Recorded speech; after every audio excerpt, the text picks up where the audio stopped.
Welcome back. Today we're starting with an exercise that's might take a while to get the hang of if you haven't done this before. So we're gonna go into the squat, same as before. And as we come to the top, we're just gonna go for a jump. The key here is you want your feet flat as you squat, but as you jump up and push up, you want to do that off the balls of your feet. So that might take a little while to get used to, and because of that, a lot of people like to do this thing in a continuous manner. I like to take a little bit of a pause in between. Just kind of readjust.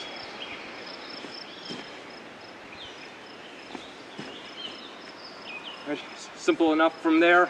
Another explosive movement. We're just gonna go for a vertical jump.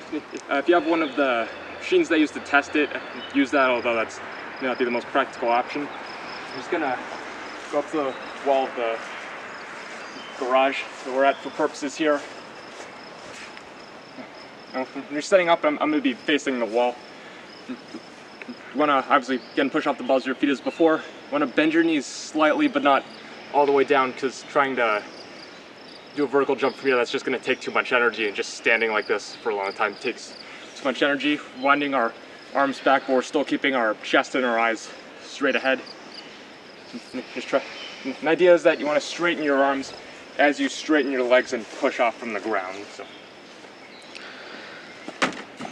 So not one of my better attempts, but you get the idea. And then from there, just slowing the pace down a little bit, we're going to go into three-way lunges. So just do a regular lunge going forward, side. I think we did this movement before.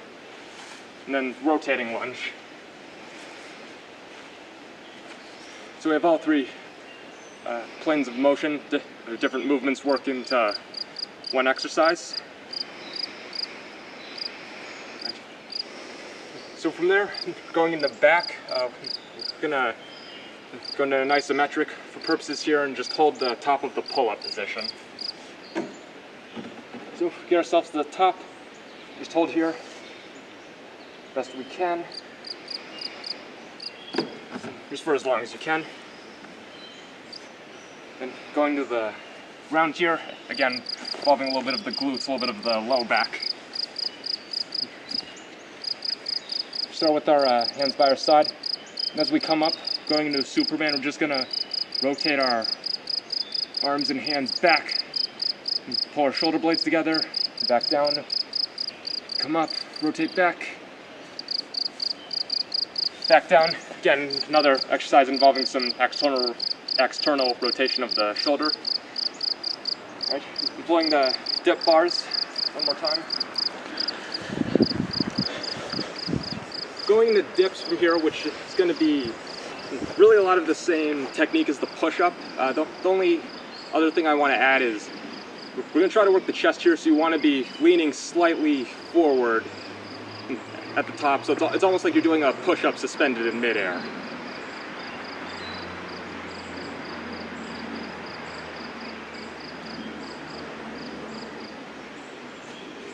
Just like that.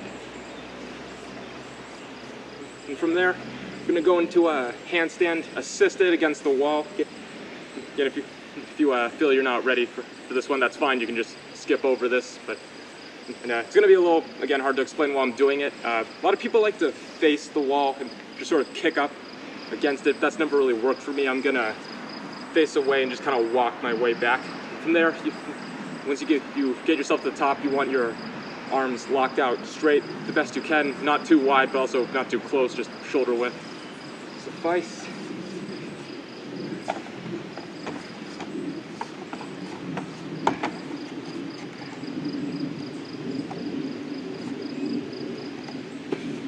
And coming down is just as simple as dropping to the side. Alright, moving on to abs again, a little bit of a conditioning effect we're going to have here. Doing the half burpees from before, we're just going to twist to one side, so just bring our knees to our elbows on one side, jump them back out, opposite side, just keep repeating that.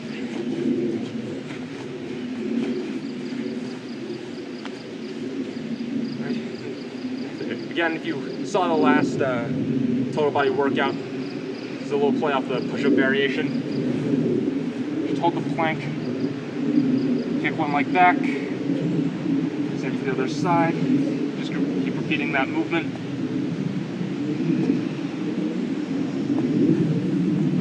Again, it's a ab exercise or core exercise really is the term, but we're also working the lower back, the glutes, even a little bit of the hamstrings just from getting that leg extended behind the body. All right, done with the planks, going into a seated exercise. I'm just gonna interlock our hands together. I'm gonna bring my feet a little bit off the ground, but keep my legs bent. You can keep them on the ground. We're just gonna twist to one side, touch the ground, twist the other. Again, a lot of obliques involved here.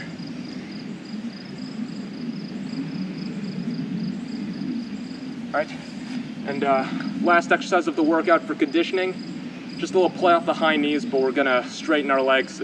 Again, something if you haven't done before, it's gonna take some getting used to.